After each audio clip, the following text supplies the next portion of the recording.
Hey there guys, this is Flamzeron, aka YouTube's Tasuke.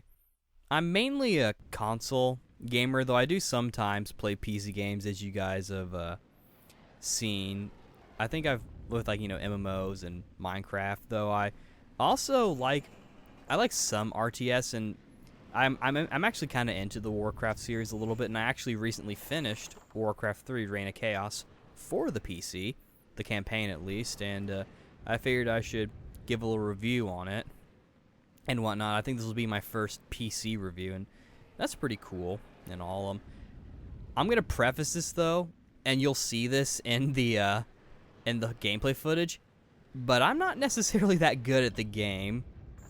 Like, the tutorial helped, and I feel like I'm still a beginner, though I'm able to do okay.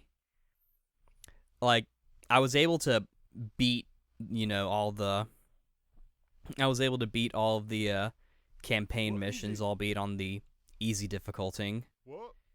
After when you die, you reduce the difficulty, which I'll get more into that later on. But yeah, I'm not really the best RTS player out there. Like, I can do okay with certain games. Like, I did okay with Final Fantasy Tactics. That's more turn-based strategy. Like, real-time strategy,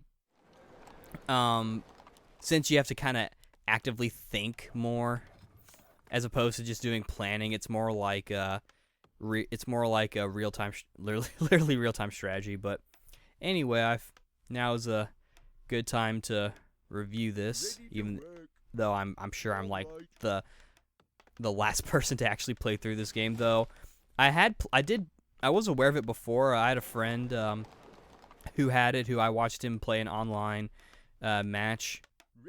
He was the orcs, and I remember specifically, he would they'd be like, "We need more lumber," and then he would type in the chat, "Lumber, please," and then in the chat he'd be like, "And make the thing that you can go around without being detected." Like, he was talking about, I think, the shade for the undead. I don't remember. It's it was like the shadowy thing that you could make that can be undetected, that were really easy to kill. But you can do that to walk around and and do some scouting. I think they're called creeps. Because I remember the quote unquote me name is called creeping or whatever. And that's how I first saw the game. I thought it was really cool at the time. Oh, this is cool. Because I really like the strategy games where you have to manage your resources and build your base and whatnot, and then kind of go out into battle. And I think it's for that reason that I like Dynasty Warriors, because it's a little similar in terms of the scale, especially the Empires games, where you kind of have to manage your resources a little bit. In that game, they're still different kinds of games. I wouldn't call Empires a real-time strategy yet, but anyway. So eventually, I didn't play the game after that, but I was aware of Warcraft, obviously, with World of Warcraft and Diablo and StarCraft and all that, until finally I'm just you know what, I wanna buy this game. I want to actually own it myself, because I had a Target gift card, and I was constantly watching game trailers, Warcraft retrospective, and I was thinking, I really kind of like this. And I was sort of getting more into DOSBox a little bit, because I had figured out a little bit more how to make it work well. And so I was able to make the first game run on my computer, and I was playing that a little bit and be this is fun and all, but I kind of want to play Warcraft 3. And so I finally said, I'm just gonna go buy it. And so I went out and bought it with the gift card. I got the Battle Chess version. So it came with the strategy guide, as well as Frozen Throne, the expansion, which I'm going to play at some point. I already have it installed, and I already have the entire thing activated, so I can really play it at any time. The story, I initially got it just to, if I just wanted to kind of mess around and, play around. I actually have, a custom game where it's literally, just me. No one else playing, but it's just me, and I'm, building stuff. And I want to make, a world. I want to make a thing in the world editor, a little mini game, like a RPG like thing. And I also have another one where it's me and another computer controlled army, but they're on my team, so they're not gonna fight me. But there's no other opponent, because after you do that, you can continue to keep playing. Afterwards, after you win. I guess they did that just in case, like, people just kind of want to have a little bit of fun, or I don't know. It's still a nice option. Now, I was kind of experimenting with it anyway. Originally, I had tried to actually win without, like, actually play a regular match, but I wasn't good enough. And I could probably do okay now. And plus, with, like, the maps, it's almost like you're playing a different kind of level entirely. Like, the campaign, they give you a bit more to work with. But, it was still, fun to play. But I eventually decided that I wanted to play the campaign mode, because I was getting kind of bored of, just kind of losing all the time and not really having any real focus. And I wanted to know the story, so I decided to, play the campaign and whatnot. And so I played it, and the tutorial really helped to kind of help me figure out, like, what everything did. And, just having to, just the missions on their own helped me sort of, like, figure out really how to play. And I feel like I'm still a beginner, though I feel like I'm not, like, I at least kind of know a little bit. And it was fun to play, and the missions were fun. They gave you the chance to, like, play as, like, everyone, so you can kind of figure out, like, which ones you like best and whatnot. For me, it ultimately depended on, like, who I was using. Like, there was probably a time where, like, oh, I like the orcs best, or oh, I like the humans, or oh, I like the undead, or oh, I like the night elves. But at any rate, and out of all of them, I'll get to sort of that later, I suppose. But yeah, I felt like the campaign kind of helped me sort of, like, figure out how to actually play the game effectively. Though later on I did find it to get kind of hard. This was sort of around this was, like, late in the undead campaign, and I figured out about the cheat codes, and I was kind of, like, playing around. But then I saw there was one where you can actually trigger a defeat. And I knew that, like, after you lost, you could reduce the difficulty. And, yeah, you still had to do it for each mission, so it was, if you just needed help on one level, you could do it that way. Like, it wouldn't permanently set yourself to, like, an easy mode. I do kind of wish it had an easy setting. That's one thing I wish this game did have. And you did a little code, and I would, like, trigger my defeat, because I generally kind of found it hard. I would do okay up until a certain point. And there were probably some things I could have done to make it better. Like with the latest one where it's the night elves. And they give you, like, everybody. They give you the orcs and the humans alongside you while you're fighting the undead. I realized that, you really have they give you access to 2 other gold mines that you can use for, like, gold. And you can keep putting all, like, your little spirit people on the trees to, like, gather lumber. So they really actually give you a lot. Not to mention they also give you the troll people, which I use the trolls a lot. I used them a fair amount. Like the soldiers for hire, they were pretty useful because they would just appear immediately after you bought them. And they were pretty useful for helping get through, as well as that one of the hero units who's, like, the mage guy who could, like, summon the tree warriors. That was pretty useful.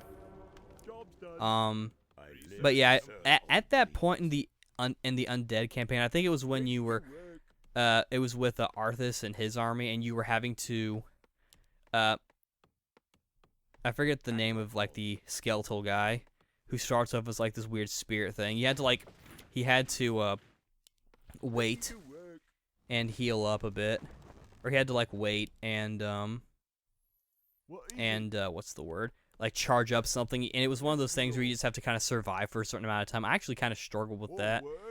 But I was able to actually win it after I did the reduced difficulty. And so I just started doing that for the remaining ones.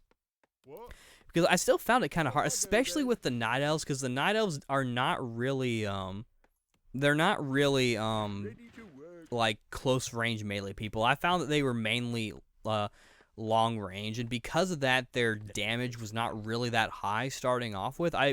By like the midway point, I kind of figured out how best a way that worked for me, at least. I'm not going to say the best way because, again, this game I don't know everything, so I'm definitely more of a novice player at best. But I found a way that worked for me and like using them, so I was able to really kind of do well with them and figure out like how a good way for them to work. Like my favorite, as cliche as it is, my favorite units, my favorite like race and whatnot is probably the humans, just because I felt like they were the first ones that I played. The orcs I also like because they're more damage heavy, and I like the stuff that the undead had. Like I liked their the ziggurats, I think they were called, which were like sort of like their house buildings to like let you bring out more like units in your army. But they also, you could like upgrade them to like make them shoot energy, and they shot it out at a pretty quick rate and whatnot. So they were useful. And of course the night elves, they had the healing, their units, their like house thingies, they would heal people as well. And their buildings could actually, like, because they were all like based on trees and whatnot, and like they could uproot and they could actually move around and fight. And they picked up gold and lumber at a quicker rate. Justice will be served. So all the classes, I keep saying classes, all the races have like their own perks. Like I guess my favorite are probably the humans, just because with them, like, it was probably the easiest for me to understand what everything was. Plus, I think in the Frozen Throne, from what little I played, you can actually make a shop if you want to shop. I believe for the campaign with Frozen Throne, it starts you off with the Night Elves, which I guess will be useful since those are the ones I'm familiar with. Let's see. So yeah, I almost lost my train of thought, but I got it back quickly. So yeah, I would always like after that one thing. I would always like reduce the difficulty, because I kind of struggled, especially even with like the early like night elf stuff, just because they're not really that offensive. I found they're more stealthy, and I don't really do stealth too well. I'm more of a close quarters kind of combat kind of guy. So it was sort of difficult for me. It was because of that reason that I didn't really like the undead that much either, because I felt like they didn't have a very good melee unit to just serve as like the tank that the infantry that you just send out just to do like quick damage or something. I don't know. But Yes, my lord. I was able to get used to it, and even though, like, obviously, like, if I just wasn't that good, I wouldn't have been able to get this far anyway. But with the difficulty, I was able to do fine. And there were some where even with the difficulty on, it was still kind of hard because, again, I'm a novice. I do wish that they had an easy setting from the beginning, like it was easy, normal, and hard, because I feel like I just feel like that makes more sense. Because then, like, with the whole cheat thing to trigger the defeat so I can reduce the difficulty, that almost seems like cheating. It's yet like, I don't really have an option if I just want it to be a little bit easier because I'm struggling. The whole, and I know some people will always say, well, why don't you just get good? And it's like, well, that's not gonna work too well because I'm kind of playing out of I like these kind of games, but I'm generally out of my element. Because I generally prefer action-oriented games. That's kind of the whole reason why I like the Tale series. But I find these games to be a little relaxing as well. And there were times where I just felt like there was just no recovery, so I had to just start over with the match. Like, even if I had like a bunch of resources, and it's just like, well, it's going to take a long time for me to build all that up, The general story, I thought it was kind of interesting. I liked Thrall as a character. He's probably my favorite of the Warcraft characters.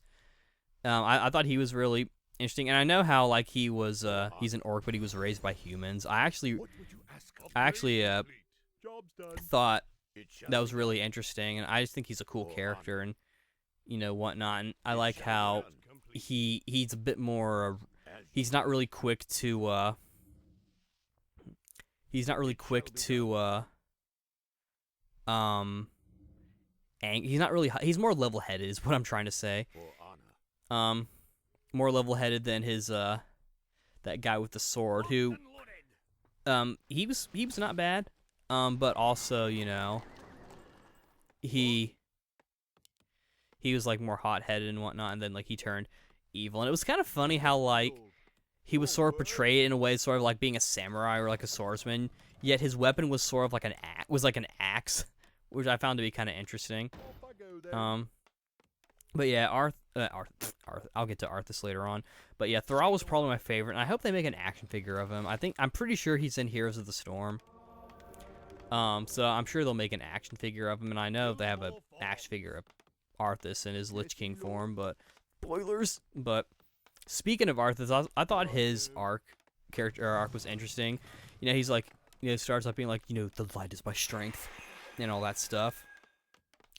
But early on, you can kind of see that he's a bit more radical in his approach, and like he's sort of, in a way, he's kind of blinded by the light, and he may in fact be wrapped up like a douche.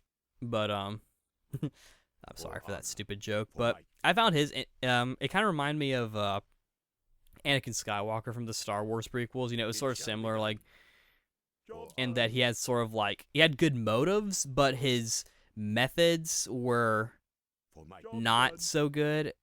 And I use the term radical in sort of like I mean that in sort of like a zealot kind of way. And he's not that overzealous and like hyper religious or anything like that. I guess he's kind of like a Tales villain in that regard, that he has good intentions in mind, but he's ultimately kind of corrupted a little bit. And one of the things that stuck out to me was that, like, and this is sort of like their way of like introducing, like, hiring people for the human side, I believe. I mean, they're the first ones. I believe it's human, then it's undead, then it's orc, and then it's night elf. And then, like, so he hires, like, these trolls or whatever, then to, like, help him find the group and whatnot. And then, like, once he finds the group, he's all like, "Oh, soldiers, thank goodness, these trolls killed our comrades. Kill them now." And it's like, wow, you're a dick, Arthas. And then, of course, there's the whole thing where he finds a Frostmourne, and, like, he tosses away his hammer, which is sort of like him tossing away his faith, quote unquote, the hammer of justice. And after that, he starts using Frostmourne, and he's overpowered as fuck. And then he turns into a friggin' Death Knight. Yes, me lord. All right. And he starts using Frostmourne and whatnot. And he's riding on his little horsey horse. I don't know if I assume he. I don't. I was thinking, like, I don't know if he is still evil and Frozen Throne, or if he turns kind of like neutral in a way. Job's done. Because obviously, with like the undead being defeated, he doesn't really have anywhere else to go, as far as I can tell. I don't know, but yeah, that's it was kind of interesting. The cinematics were nice as well. Like, they look nice. Obviously, since it's an older game and I'm playing it on a newer computer, it doesn't look as nice as it probably could have. But even on my computer, like, I could tell, like, it was really detailed for an old game and whatnot. And the presentation in general was pretty good. For me, PC gaming is very casual, and I don't always want to be hearing music and whatnot. So I actually turned the music off. And it kind of helped me get into the mood more when playing, especially when, like, the big cutscenes would happen and there'd be like the little fanfare thing going on for, like, the cutscene, and then it would fade out for when the actual match would start. And that's, you know, that's that. The voice acting was also good. I think Michael Bell was in it. Yeah, I recognized his voice a few times, and Arthas's voice actor was good. I know that they replaced him for the Wrath of the Lich King expansion of WoW, and Chris Metzen, who's apparently like the writer or like lore consultant of Blizzard for Warcraft. He does Thrall, which I think he did a pretty good job as well. I thought presentation was pretty good. You know, even with the graphics being, you know, the way they are, since this was an older game, it still looked nice, and it was fine. I liked it. I mainly played it with the mouse, and as you obviously have seen in like the footage, I have it set up to where like if I put it towards the edge, my mouse towards the edge, it scrolls. And I did that solely because I wanted to be able to play it on the mouse, like play the game like on my lap or something. And yeah, that was sort of my that was how I felt about it.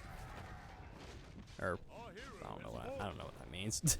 It's really late, but I can't really think of anything else I want to say about it. Overall, I enjoyed the game, and I'm definitely going to be playing and reviewing Frozen Throne when I get to it. And I heard about how, like, after they finish StarCraft 2, they may consider doing Warcraft 4, which I would love. I think it'd be cool if they went the Savage approach, where, like, you can go between, like, the RTS and sort of, like, the third-person action game. That'd be cool.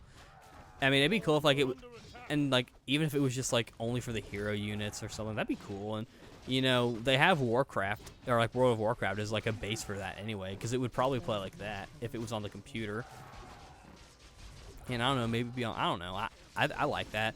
If it comes out on console, even if it comes out on console, I'll probably just play it on PC, unless my computer can't handle it, which is possible. But, yeah. The only thing I didn't like was the lack of an easy mode. I hope that if they ever do a Warcraft 4, they add in an easy mode, like a selectable easy mode, because obviously they have a mode that plays that's easier, that you can access by either doing the cheat code to triggering your defeat or just defeating, or just getting defeated. And I would sometimes try to like just wait and let that happen, but sometimes it wouldn't happen. I guess like I either had some unit that could still make something, or there was something that preventing me from actually losing the fight, even after my entire like base was like destroyed. But overall, yeah, I liked it. I would definitely recommend it if you like RTS games, and you know this is one of the classics. And they have other mini games you can play as well, and they have the world editor. I don't think it's as creative and complex and sort of versatile as StarCraft 2's, because I know with StarCraft 2 you can literally make like your own game mode, and you know with mods, you know you can do stuff there as well. But yeah, that's my little review of Warcraft 3 Reign of Chaos. I really like it, and I may try to do more Warcraft stuff, like play more of the games or read some of the books or do something. I know I definitely want a Thrall action figure, and that'd be really cool. But yeah, this is Flamzaron, aka YouTube Tasuke, signing out. See you later.